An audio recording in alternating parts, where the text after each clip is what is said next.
everyone, it's Brian with GreyWolf Towers again. So today's video is going to be on this laptop here. This is supposed to have been the second video in the series, but it's going to end up being the third video. My goal was to show you the difference between buying new laptop under $200 versus buying a used laptop for $200 or less. And although the truth still stands as far as which one's better in performance, I ended up having to return the first one because it stopped working during the process.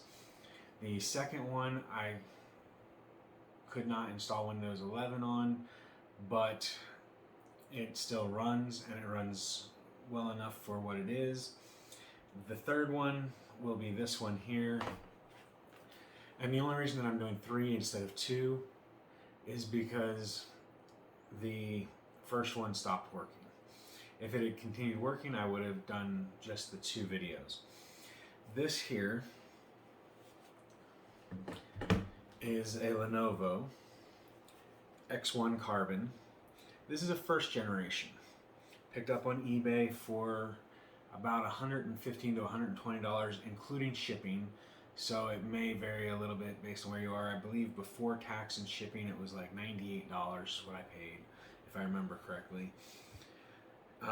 It has all the normal items that a laptop has, and it's actually a really slim form factor. It's 14 inches, so it's small, as you can tell. It's not overly large. It's rather thin. It's one of the first ultralights. When you open it, you have your power button, you have a fingerprint reader, you have a mic mute, volume up and down rocker, volume mute. You've got your regular keyboard. It is just the standard like 94 key or whatever it is. You do, however, have a trackball with the left and right clickers, and then you also have the touchpad for the regular touchpad.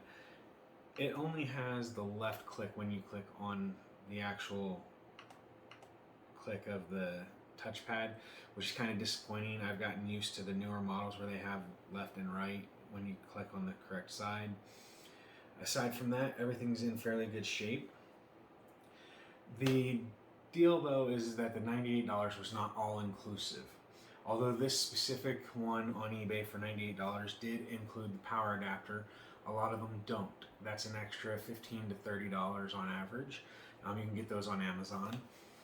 I also had to buy a special adapter to run an NVMe or SSD, because when you take off the, 7 screws or whatever it is, you are presented with a type of M.2 slot that is not a standard M.2 slot.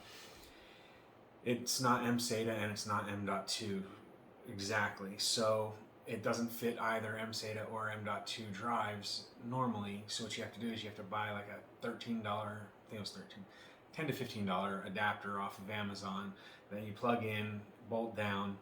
Then you have to get the short SSD drives, like the 2240, 2242, something like that, the smaller half NVMe drives. You get one of those, you pop that into the adapter, screw it into place, and then you screw the adapter into place, and off it runs. I've got this up and running with a 128 gigabyte SSD from an M.2 using that adapter, and it is actually running Windows 11.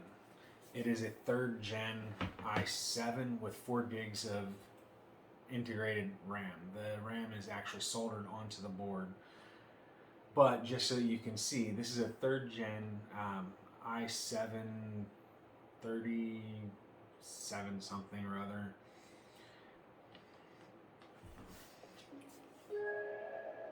Speakers are decent.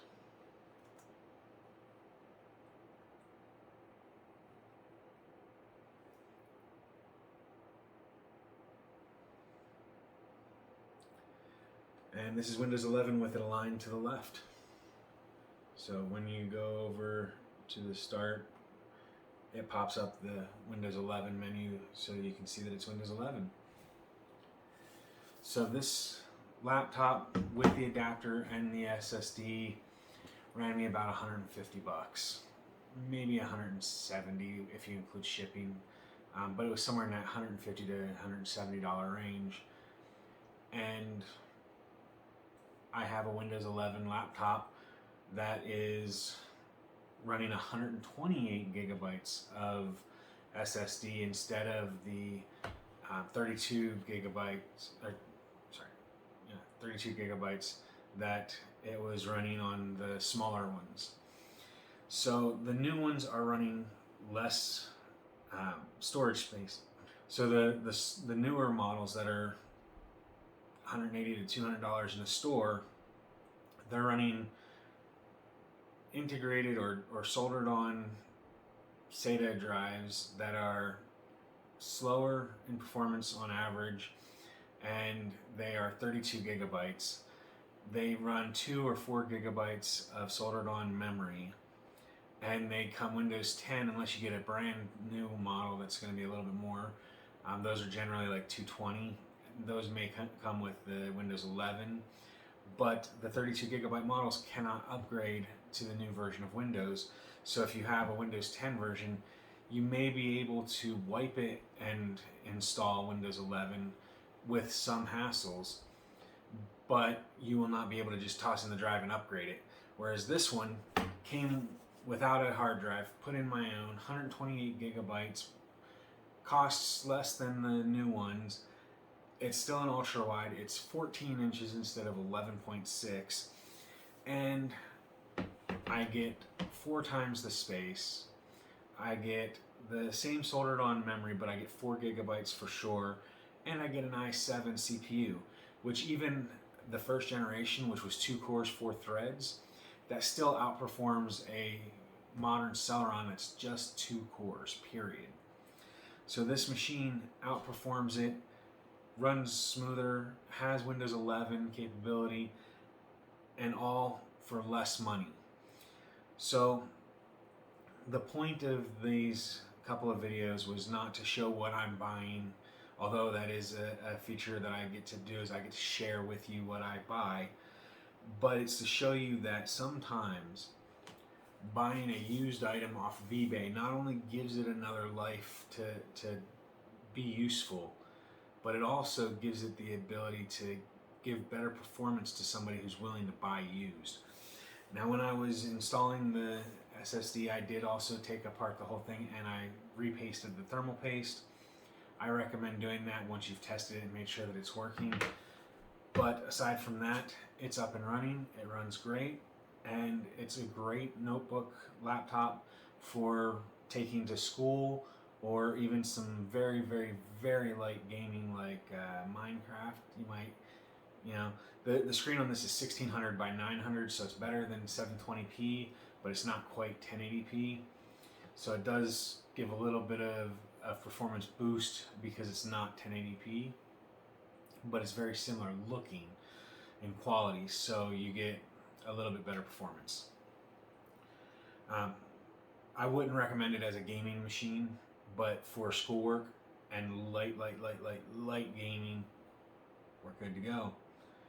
So that is today's video. I just wanted to share this last and final video in this series of what you can get for buying a laptop for less than $200. So, and a Lenovo ThinkPad, in my opinion, is much better than an HP Stream 11. So, but if the HP Stream 11 runs what you need better, then by all means go with that one. But for me, I will recommend the Lenovo ThinkPad used model of the X1 Carbon for less money, better performance, and better specs than a new HP Stream. So that is the end of today's video. I hope that you found it informative or entertaining. If you did, make sure you hit the like button down below. If you haven't already, hit the subscribe button that should be in this general area here so you can keep up to date on our new videos and our community section.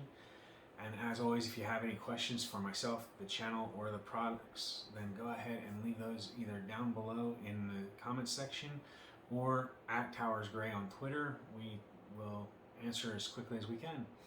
So thanks for watching, everyone. I hope you have a wonderful day. Bye for now.